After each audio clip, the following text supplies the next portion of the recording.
So what's going on, YouTube? Welcome back to the channel. Today we're going to take a look at a 2020 Volkswagen Jetta GLI. I owned one of these cars back in 2013. I leased it for 3 years and I actually stage 2 tuned it through APR.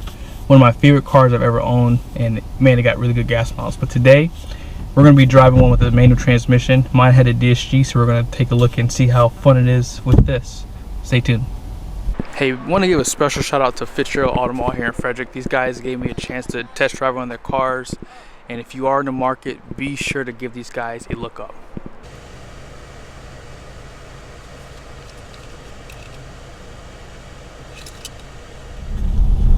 I don't know if you guys can see the smile on my face, but I do miss driving a stick shift.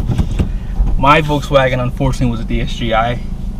I did some research prior to buying the car, and a lot of guys said that they had issues with the manual transmission when they did a stage 2 tune on it. So I skipped the manual because I didn't want to have to replace a clutch at 15,000 miles. But gosh, so much fun to drive. Oh my goodness. I miss a stick shift car. Oh, so fun. Taking a look at the window sticker, you guys are going to notice really quickly that everything on this car comes pretty much standard. Now, under the performance, you do have a 2-liter turbo. The VAQ limited slip is basically some terminology that Volkswagen came up with. What it means is it's basically a front axle crosslock, and you're going to have 4-wheel independent sport suspension specifically tuned with the GLI. And then this is just a quick listing of everything else that you can see here. LED headlights are standard, which is a good thing. I'm not a huge fan of the exterior styling of this car, but it's not bad. I do like the interior. And then here's a few other things too. Base price for this car is gonna be $25,995, and then there's just a few options that this car came with: monster mats and then roadside assistant. Destination comes in at $895 for a total price of $27,210. Right out of the gate, I do love the steering on this car. This car is so much fun, so driver focused. I mean, you can kind of see how the dash is pointed this way. It does have like a sport stability control and traction control. I have it in that, and it does have some driving modes. I believe it's 4 of them. Yeah, it has a eco, normal, sport, and you can do a customized driving mode for the car too. But I'm sitting right now in 3rd gear, now 4th, and it does show you on the speedometer what gear you're into, and it's telling me I can skip over to 6th gear. That's pretty cool actually. But there's a little bit of road noise from the tires. Gosh, I love this car. I'm gonna go all the way down to 2nd gear. I'm gonna see if I can give it a good launch here. There's a few cars in front of me.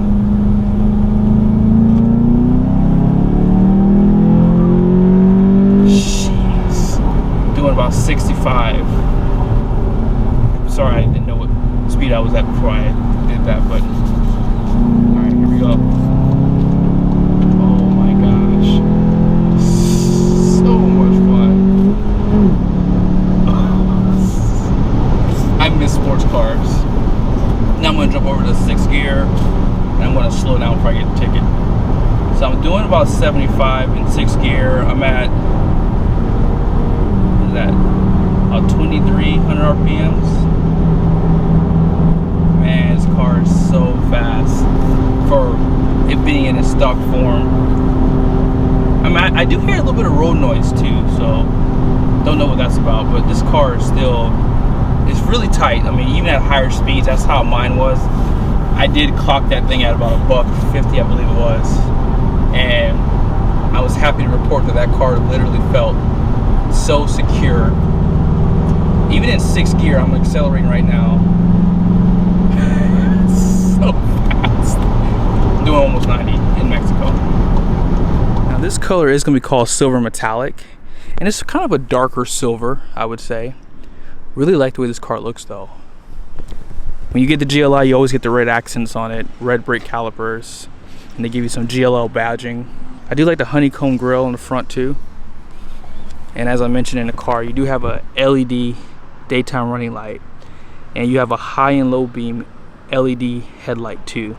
Your turn signals are going to be incandescent, and there is not any fog lights on this car.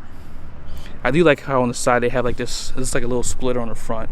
I'm sure you can add something from aftermarket world to make it look a little bit more sportier too, but you have this painted piece that kind of breaks up in here, high gloss black piece, so it looks really nice. Really stylish car. The car does ride on 18-inch wheels too. Not a huge fan of them, but they're not bad. I probably would choose something a little different. And they're riding on 225 45 18s. These are pretty much the same tire size I had on mine, and these are Hankook tires. I believe I was riding on Pirellis on mine. On the side here, you see you do have an LED turn signal on the mirror, and if you walk up to the door, if you can lock it from the outside. You slip your hand in, you can unlock it. Now the rear door, you cannot do that. It only happens on the front. If you hit it twice on the lock, it'll honk for you too. Just to make sure you know you lock the car. On the side, you do have like a trim piece that runs on the side of it, and it follows it on the back too. Adds a little bit of contrast to it. It's not my favorite design though. It looks kind of bland in my opinion. I think that they probably should have done a little bit more to kind of differentiate it from, you know, the other cars. This is a Passat here, but this is a Jetta right there. But I just think that this design is kind of, I don't know, it's okay. It's not the greatest, but it's not bad. Now you do have a little deck lid spoiler, or a lip spoiler, whatever you want to call it. And you do have LED taillights too. Just below you do have like a diffuser built into the bumper, and it is dual exhaust also. To the left of the backup camera on the deck lid, you do have a place where you can pop the trunk, and this is actually a really decent sized trunk. It's not big, not small, and you can lower the rear seats from the back also. I don't like this design here. This looks very cheap. I would like to see some more things. I do like this car overall. I just think that it's kind of cheap looking so far. One thing I've noticed from my cars, they actually only show 87 and 91. I mean, on my car, I believe it was just 91 or higher. But overall, man, this is a nice car. I mean, I really like the interior a lot better than the exterior, and I'll show that to you guys in a second. But like I said, it still has that sporty appeal. I like the red brake calipers. I like the fact that it has standard LED headlights on the S model too, guys. That's a good thing. So, yeah, it's a really nice car. One thing I love about the new Jetta GLI is that they really did make this more like a GTI. In the past, this car has kind of been the lesser of the two. I mean, if you wanted something with true handling and true performance without having to do anything to it, the GTI was the way to go. But this car does now have the 4 turbocharged motor, just like the GTI. Has 258 pound-feet of torque, and it has 228 horsepower. I mean, that's really good numbers. I mean, torque is what you want in a car like this. I mean, this car, I'm gonna do a 0 to 60 for you really quickly, but I have it right now with the ESC Sport, and I have it in sport mode. So let me change the position of the camera so you guys can see what I'm doing here. Alright guys, here's 0 to 60.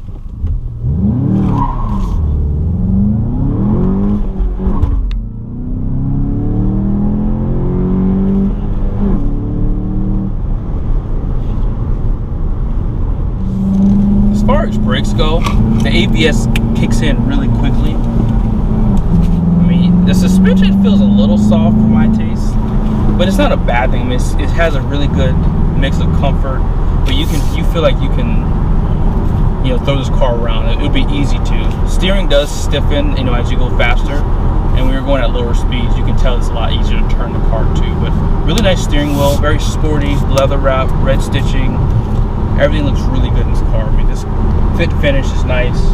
Love that they give it to you all black. When we get a black roof, we get everything black with some nice gray accents and aluminum style pieces inside the interior, stitching on the dash too. This car is such an easy car to drive, and the fuel economy, I think I've seen other editors say this car was able to get 36 miles per gallon, I think, on Car and Driver, and I can actually attest to that. Even in the past when I had mine, it would get 34, 35 miles a gallon tuned. So it's so easy to drive. I mean, this car is so effortless. The clutch pedal is so soft, easy to find, you know, where to let off on. And yeah, I mean, you can't go wrong choosing this car. Taking a look at the door card, you do have your lock and unlock with the aluminum style door handle. Great accent for the trim pieces, and I like that everything is the same color. They do give you some vinyl up top and right here, and also on the side here where your arm will sit. All your windows are going to be automatic up and down, which is pretty normal from Volkswagen. I like that they do that, and you can pop the trunk from the side door. Area to put a cup and some storage on the side. Taking a look at the interior, I mean, you got to keep in mind this is a base model car, and look at the design and just how upscale it looks. It actually feels upscale too. I mean, you have a leather wrapped steering wheel with this aluminum styling around it. You also have heated seats. Now granted, they are going to be manual, but they are heated, so you get something out of the deal. And I love the way the pedals look. That even the dead pedal, they give you that aluminum style on there. And they don't have to do that. They can just make that a plastic piece and be done. But they still make it look nice and feel nice inside the interior. Do you have automatic headlights? Let's step into the car. Really easy to step in, but you do have a kind of a tall raise here on the floor that you have to kind of lift your leg over. So not a bad thing, but it does kind of get in the way there. The steering wheel does telescope also, so it gives you a little bit more ways to adjust and get comfortable inside the car. Now this does have Apple CarPlay. Let me see if I can get it back on here. With Connect, you allow data transmission. So all you have to do to connect is hit connect here. And that's pretty much it. So you have to unlock your phone. And if you're not familiar, the S does not come with navigation. So if you would like navigation, you would have to move up to an Autobahn. But the good news is, watch this. Having Apple CarPlay still gives you navigation. Now, if you like to use Google Maps, you can still do that also. One thing I mentioned to you guys earlier, let me scoot up just a little bit, is that you do have different driving modes. In order to do that, you hit this button here. And you have Eco, Normal, Sport, and Custom. Now, in order to turn Custom on, you have to hit the pencil up top. And you can pretty much change things from normal to sport. Drive system, you can do Eco, Normal, Sport. Engine sound, you can do Eco, Comfort, Normal, or Sport. I don't know if Volkswagen's still doing this, but I remember on mine, they used to have fake engine sounds. I hated that they did that. I actually took that piece off this car. I can't remember what it was called, but I took it off my car. And going back out, you can hit car. You have different drivers that you can add, so 1 through 3, and you can do a guest. And you can also pretty much personalize this to your liking too. I mean, if you have snow tires in the wintertime, you can actually set a speed alert for that. You can customize the lights, you know, when they come on, how long they stay on. And I would like to see Volkswagen maybe make it to where you can scroll like this as opposed to coming over to the side here. And I mean, it's kind of hard to do that. Like, you have to kind of push all the way over to the side just to get it to do this. But there's just so many ways you can customize this car. Instrument cluster, you can customize this too. And you can even customize your windows and doors. They give you a smaller screen on the side. Now, if I hit this button here, it does show you all your driving features on the car. And in order to control it, you have to hit these arrows on the side. And then I'm just going to hit this button again, and it goes away.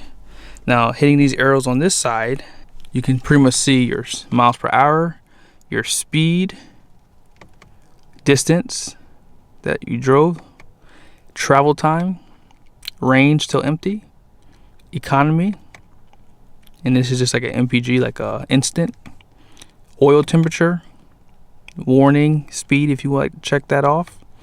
And then it takes you back here, shows you your time, and it also shows you the miles on the car, outside temperature, and the trip. Now, if you would like to reset the trip, you can do so down here. And I like the way the gauges are laid out too. I mean, you have your 3 clicks if you just tap it like that. And just taking a look at this interior, like I said, it's just so nice.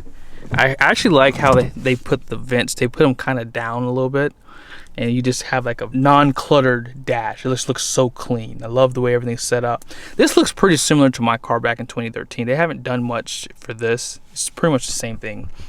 But yeah, you do have electronic parking brake. Push button start is above the parking brake.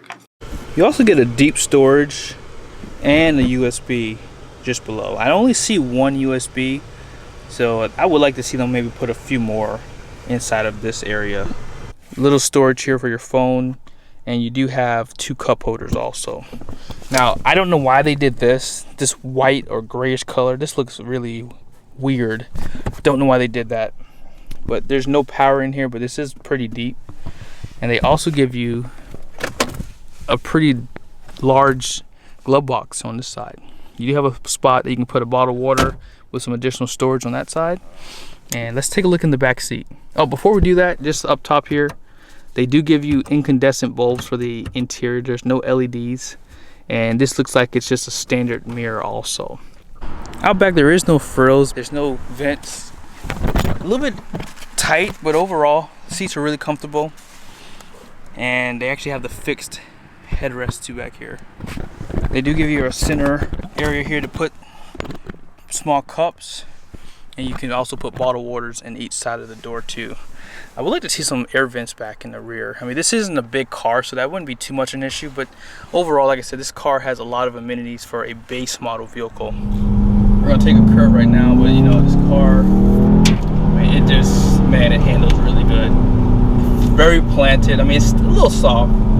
You don't even feel any like pressure from going like really quick around the curve. It just stays planted. You don't feel like you're moving in the seats. You have some bolsters on the side of the seat, so it kind of holds you in there too.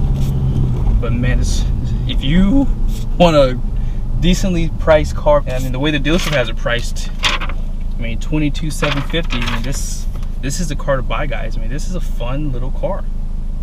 I might have to buy one.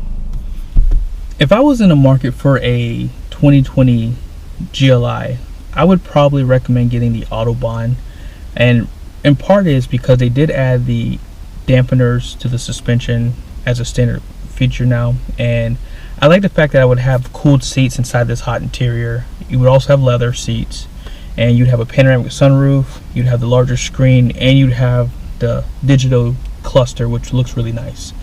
And overall, I think that for the money that you pay for that car, with all the things that it comes with, it's not that much difference for me. But for some people, this is more than enough car. I mean, I do like the fact that it doesn't have this sunroof, because this car is going to handle a lot better. It's going to have more rigidity into the structure of the car. But like I said, that's just my opinion. I like the fact that I would have cooled seats, because I'm sitting inside this car. It's only like 65 degrees outside and it's hot. But guys, thank you so much for watching this video. I've been doing a lot of heavy duty trucks because in the past I drove cars like this because I couldn't afford trucks like that. And now that I drive trucks like that, I kind of miss driving cars like this. So I might start doing a few more videos like this every once in a while on my channel. But thanks again for watching the video.